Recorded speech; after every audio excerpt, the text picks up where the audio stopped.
Paz do Senhor a todos, tudo bem? Eu sou o pastor Léo da pastora Lau. E eu, a pastora Lau do pastor Léo. Glória a Deus. Queridos, queremos só fazer uma pequena ressalva sobre um comentário que nós tivemos no nosso último post, que foi sobre perguntas e respostas, em que nós colocamos uma determinada questão em que a irmã perguntou se tomando um couro todo dia ou apanhando constantemente do seu marido, se ela deveria continuar casada.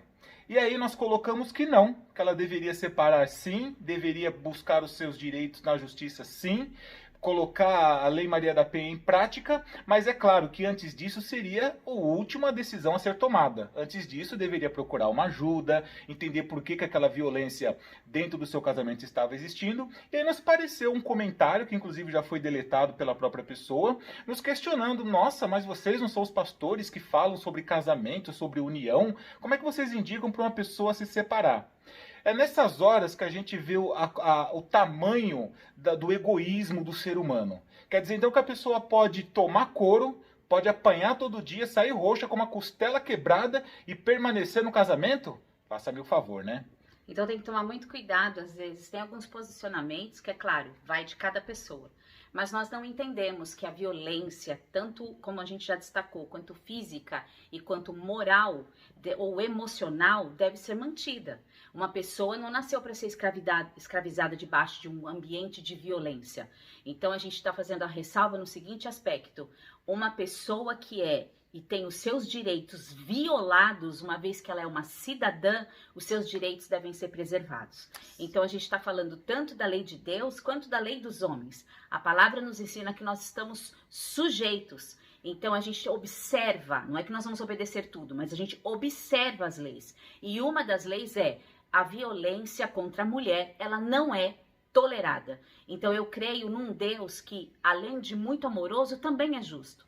Então fazemos mais uma vez a ressalva: se depois de todos os recursos procurados, de toda a ajuda e auxílio que foi procurado, infelizmente o cidadão não muda de atitude e prevalece na violência, não tem condição da gente indicar que uma mãe se sujeite a um cidadão, porque aí eu não posso dizer que essa pessoa é uma cristã, porque ela não é, ela se sujeite a esse tipo de violência, e que também não só ela se sujeita, mas os seus filhos visualizam aquilo. Ninguém merece ter um lar assim. Por favor, né? Até porque é completamente, seja cristão ou não, tá? Essa palavra serve para qualquer um.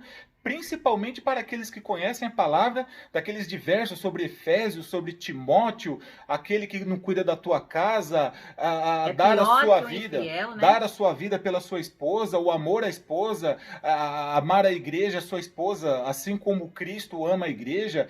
Querido, está completamente fora disso. Então a gente não muda uma vírgula. Continuamos sim, apoiamos o casamento sim, somos proativos em tudo aquilo que volta ao casamento. Mas saiu fora daquilo que é ensinamento bíblico, questionamos e repudiamos ao máximo.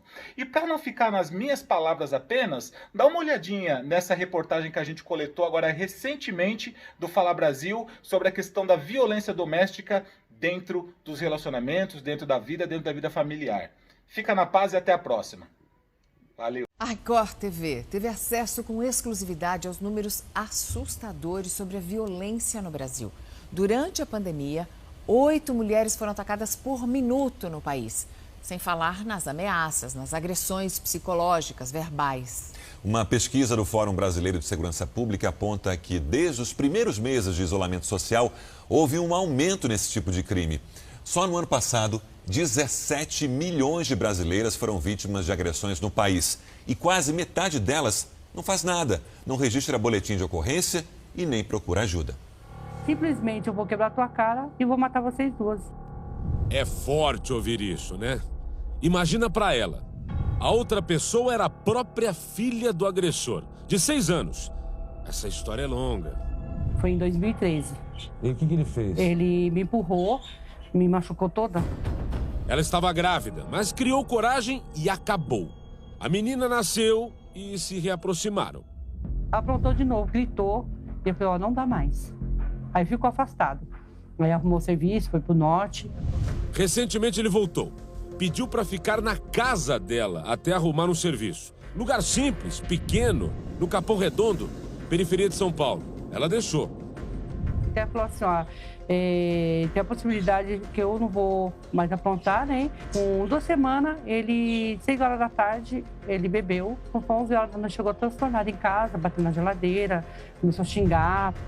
Ele partiu pra cima. Aqui, apertou meu braço aqui e puxou. Nisso que ele puxou, a minha filha gritou, larga minha mãe.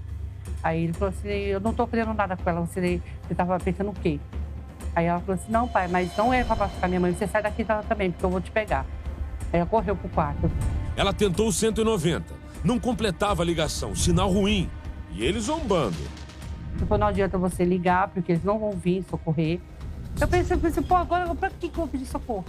Aqui o portão trancado, aqui eu não tenho como sair. Mas ela conseguiu. Aí peguei a cadeira de madeira e fui pra cima. Eu falei assim, aqui você não vai entrar mais. Lucimara faz parte da estatística, não de feminicídio, não por isso menos grave. No ano passado, 17 milhões de brasileiras foram expostas à violência. Os dados são do Fórum Nacional de Segurança Pública, que depurou ocorrências. O Núcleo de Jornalismo Investigativo da Record TV teve acesso a números preocupantes. 1 milhão de mulheres espancadas ou estranguladas. 2 milhões de brasileiras ameaçadas com uma arma. 3 milhões vítimas de violência sexual. 4 milhões que levaram tapas, chutes e empurrões. E 13 milhões de mulheres violentamente insultadas. O que a gente sabe? Que a violência doméstica, ela passa por uma escala de violência, um contínuo, que começa em geral com a violência psicológica, com ofensas verbais, e vai até a violência física, que muitas vezes pode se traduzir num feminicídio, né? Esse parceiro matando a companheira. 1 em cada 4 mulheres com mais de 16 anos foi vítima de algum tipo de violência durante a pandemia. As que têm entre 16 e 34 anos chegam a quase 70% do total de agredidas.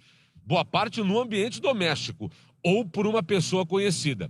O resumo da estatística é preocupante. São 8 mulheres agredidas por minuto no Brasil. A gente sabe muito bem por estatísticas, inclusive em estatísticas mundiais, que a mulher ela só procura ajuda depois da 7ª agressão. Muitas vezes ela não tem tempo, porque antes de chegar à 7ª agressão, ela já é mais um número de estatística de um feminicídio. Mais chocante que essa informação foi outro dado levantado pela pesquisa. Quase metade das vítimas ficou quieta. Nem ocorrência, nem desabafo, nada. Quando a gente fala que metade das vítimas não fez nada, não fazer nada significa que não ligou para uma irmã, para uma colega para contar o que estava acontecendo. Então, é muito comum que essa vítima, ela sofra em silêncio. Uma das explicações é o descrédito no próprio sistema de segurança. Esta delegada reconhece. Apesar de termos uma das leis mais amplas e complexas do mundo, não é correspondido pela implementação das políticas públicas, as políticas públicas para que aquela mulher vítima de violência seja realmente protegida. A gente vê que são muito superficiais, muitas vezes com o intuito maior de marketing do que a proteção da própria vítima. A desconexão entre lei e realidade rivaliza com um outro dilema. Violência doméstica é complexa. Muitas vezes essa vítima só quer que o autor da violência pare de agredi-la. Ela não quer muitas vezes se divorciar, ela não quer que ele seja preso, ela só quer que ele pare de agredi-la. Na pandemia piorou. Agressor em casa significa mais intimidação. Vigilância de telefonemas, mensagens, conversas, sinais. Quando o homem é autor de violência, ele tende a ser muito controlador, muito autoritário. Na maioria das vezes, quando o cenário é assim, a mudança fica só no desejo. Por mais difícil que seja, é preciso agir, e rápido. Não espere você sofrer um soco no seu rosto, quebrar uma costela, uma lesão corporal grave, ou até mesmo uma ameaça de morte, ou quase uma morte, uma tentativa de feminicídio, para que você procure ajuda para a polícia. Existe o telefone 180 do governo federal. Em qualquer delegacia se pode registrar a ocorrência, mas, se possível, procure uma delegacia da mulher. Peça ajuda para ir até lá. Só não espere muito. Pode ser uma questão de vida ou morte. Toma atitude, que a pessoa não vai mudar. Vem com 1000 promessas que eu não vou fazer mais isso, eu retiro a queixa, que eu não vou mudar, não muda. Hoje ele grita com você, amanhã ele te mata.